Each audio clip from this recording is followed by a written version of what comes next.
The language of music is so interesting because it's a language without words. Anybody who hears a piece, they're going to hear it the same way. They're going to feel something. They're going to understand what the composer wanted.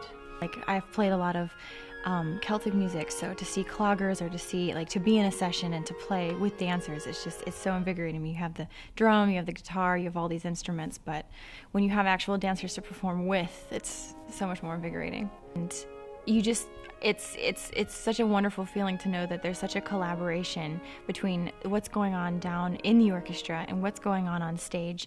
The language of music is so interesting because it's a language without words.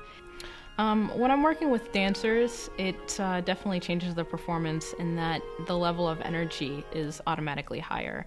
If you mix any two artistic mediums, it just makes it that much more interesting. We're going to be playing a tango, and if you're working in a group with other musicians, then you're able to feed off of their energy.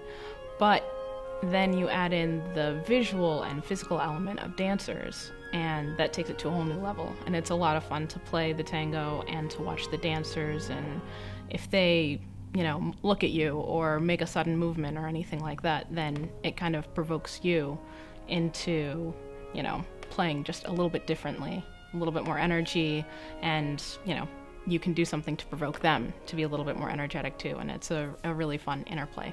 Well, for tango, the music and the dance of tango have evolved together.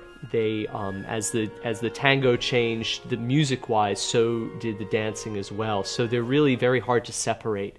The other wonderful thing about tango is that it's 100% improvised. So it's not like what you see in Dancing with the Stars, which is choreographed. So when the quartet comes out, we will be complete, like everything that you see from the dancing will be improvised. So the dancers really have to be listening to the music and to each other.